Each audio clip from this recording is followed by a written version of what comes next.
Hi hello ఎలా ఉన్నారండి? ఈరోజు తొక్కతీసి బిజినెస్ గురించి చెప్పబోతున్నాను. అదేంటంటే ఇన్ఫ్లుయెన్సర్స్ మార్కెటింగ్ అనమాట. ఇన్ఫ్లుయెన్సర్స్ మార్కెటింగ్ అంటే విన్నారా మీరు? అంటే అసలు ఇన్ఫ్లుయెన్సర్స్ ఎవరో చెప్పండి. ఇన్ఫ్లుయెన్సర్స్ ఎవరంటే ఎక్కువ మంది ఫాలోవర్స్ ఉంటే దానివల్ల ఏమవుతుంది, ఆ పర్టికులర్ పర్సన్ ఆ ఇన్ఫ్లుయెన్సర్ చెప్తాడనమాట.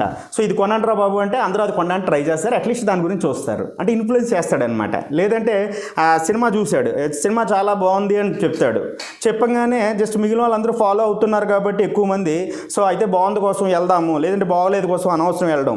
సో అంటే ఇన్ఫ్లుయెన్స్ చేస్తాడనమాట. కాబట్టి ఇన్ఫ్లుయెన్సర్స్ అన్నాము. సో ఇన్ఫ్లుయెన్సర్స్ మార్కెటింగ్ అనేది ఈరోజు బీభత్సంగా ఉంది. సో అది నాకు బెస్ట్ ఎగ్జాంపుల్ ఏంటంటే, నేను ఈ కోవిడ్ టైంలోని ఫస్ట్ వేవ్ దాటిన తర్వాత నేను చెప్పాను కదా, బిజినెస్లన్నీ దారుణంగా నాకు లాస్ వచ్చేస్తే నేను ఒక జ్యువెలరీ షాప్లోని ఒక డిజిటల్ హెడ్ కింద జాయిన్ అయ్యాను అనమాట. చాలా మంచి శాలరీతో రిక్రూట్ చేసుకున్నారు. సో అయితే నేను మళ్ళీ తర్వాత ఒక 3-4 నెలల్లో మళ్ళీ నేను రియల్ ఎస్టేట్ వైపు రావడం జరిగింది. అయితే ఇక్కడ నా పాయింట్ ఏంటంటే, అక్కడ నేను అబ్జర్వ్ చేసింది ఏంటంటే, ఆ మేనేజ్మెంటు సో ఒక 10 మంది ఇన్ఫ్లుయెన్సర్స్ని వాళ్ళతో బేరం కుదుర్చుకోవడం కోసం ఒక ఏజెన్సీని అప్రోచ్ అయ్యారు. ఆ ఏజెన్సీ వచ్చింది, ఇలాగ ఒక కాన్ఫరెన్స్ రూమ్లో వాళ్ళు కూర్చున్నారు, నేను కూర్చున్నాను, ఇంకా మేనేజ్మెంట్ వాళ్ళు కూర్చుంటే ఒక్కొక్కరికి 50,000 60,000 ఫాలోవర్స్ ఉన్నారు ఇన్స్టాగ్రామ్లోని ఇన్ఫ్లుయెన్సర్స్కి అనమాట. అయితే వాళ్ళందరినీ మేనేజ్ చేసే పర్సన్ వచ్చాడనమాట.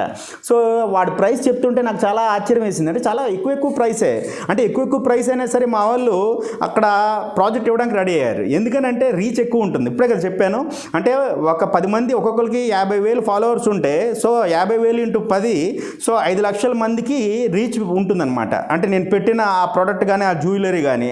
సో దానివల్ల అంతేకాకుండా ఇన్ఫ్లుయెన్సర్స్ మార్కెటింగ్లో ఎలా ఉంటుందంటే, సో ఓన్లీ ఫోటో పెట్టడమే కాదు, వాడు ఓన్గా ఫీల్ అవుతున్నట్టు చెప్తారు అనమాట. ఇప్పుడు నాగార్జున కళ్యాణ్ జ్యువెలర్స్ గురించి యాడ్ ఇచ్చినప్పుడు, సో లేదంటే మహేష్ బాబు థమ్స్అప్ గురించి చెప్పినప్పుడు మహేష్ బాబు థమ్స్అప్ తాగుతాడా లేదా అన్నది మనకు తెలియదు, కానీ బట్ ఏంటంటే అతను ఇంకా దానికి ఎడిక్ట్ అయిపోయినట్టుగా మనం యాడ్లో చూస్తాం అనమాట. సో అలాగేంటంటే మహేష్ బాబు ఫ్యాన్స్ అందరూ కూడా దాన్ని కొద్దిగా ఇన్ఫ్లుయెన్స్ అవ్వడానికి ఛాన్స్ ఉంటుందని చెప్పేసి వాళ్ళని కోట్లు పెట్టి మనం నియమించుకుంటున్నాం యాడ్స్కి. సో ఆ కంపెనీ ఓనర్స్, ఆ బ్రాండ్స్ అనమాట. అలాగే ఇక్కడ ఇన్ఫ్లుయెన్సర్స్కి ఏంటంటే కొంత అమౌంట్ ఇవ్వడం ద్వారా వాడు ఏం చేస్తాడంటే ఆ ఇన్స్టాగ్రామ్లో జస్ట్ పోస్ట్ పెడతాడనమాట. ఏమని పెడతాడు, సో బాబు ఇది కొనండిరా బాబు అని ఒకసారి. రెండోసారి ఏం పెడతాడు, ఒక స్టోరీ పెడతాడు, నేను ఇది వాడేది సూపర్గా ఉంది. నెక్స్ట్ మూడోసారి ఏం పెడతాడు, ఒక ఫన్ జోక్ ఏదో క్రియేట్ చేసి పెడతాడు. ఇలా 3-4 సార్లు పెట్టడంతో వాళ్ళ ఫాలోవర్స్లో కొంతమంది అయినా సరే ఇన్ఫ్లుయెన్స్ అయ్యి ఆ ప్రోడక్ట్ కొనడం కానీ లేదంటే సర్వీస్ తీసుకోవడం కానీ జరుగుతుంది అని ఒక ఆలోచన అనమాట. ఓకేనా? సో కాబట్టి అయితే ఇప్పుడు కాన్సెప్ట్ ఏంటంటే, ఇన్ఫ్లుయెన్సర్స్ బిజినెస్ సెటప్కి అంతా రెడీ అయిందండి. అంటే నేను జస్ట్ ఒక పర్సన్తో నేను టచ్లో ఉన్నాను. ఆ పర్సన్ నేమ్ ఇక్కడ రివీల్ చేయకూడదు, బట్ ఏంటంటే హీఈస్ ఇంటూ ఇన్ఫ్లుయెన్సర్స్ మేనేజ్మెంట్ అనమాట. తను ఏం చేస్తున్నాడంటే, తను ఒక కంపెనీ ఇనిషియేట్ చేయడానికి ప్లాన్ చేస్తున్నాడు. సో తనకి ఒక పార్ట్నర్ కావాలన్నమాట. సో నేను అన్నాను, నో వర్రీస్, నేను నీకు సపోర్ట్ చేస్తాను. సో నేను నా ఫాలోవర్స్ కొంతమంది ఉన్నారు, వాళ్ళకి నేను ఇది వీడియో ద్వారా చెప్తాను.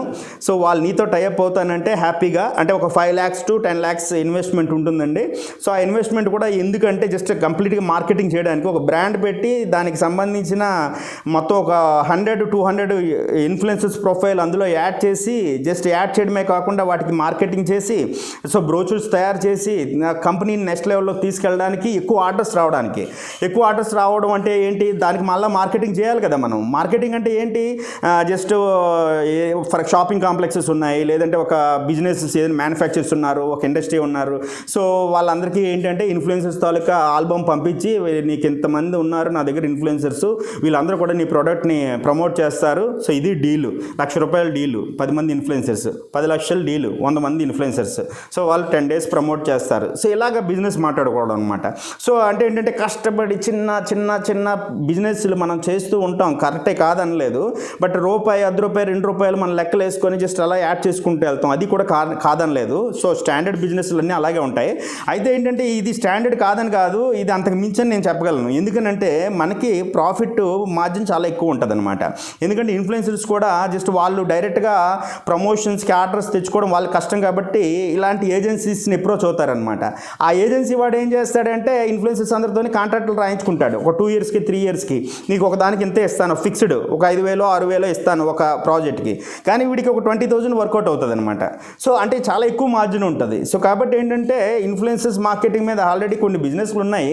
బట్ ఏంటంటే unfortunately proper plan, proper strategy లేకపోవడం వల్ల అలాగే ఉండిపోయి, సో మన వాళ్ళు ఏం చేస్తున్నారంటే ముంబైలో ఉన్న ఇన్ఫ్లుయెన్సర్ ఏజెన్సీస్ని, తర్వాత బెంగళూరులో ఉన్న ఏజెన్సీస్ని అప్రోచ్ అవుతున్నారు. ఎందుకంటే మనకి ఆ ప్రాబ్లము మన వాళ్ళు ఇన్ ద సెన్స్ మన తెలుగు కమ్యూనిటీలో సో మనమే పెట్టుకుంటే చాలా బెటర్గా ఉంటుంది. సో కాబట్టి నా దగ్గర ఆ పర్సన్ ఉన్నాడు, ఆ స్ట్రాటజీ ఉంది, ఐడియాలజీ ఉంది, నేనున్నాను.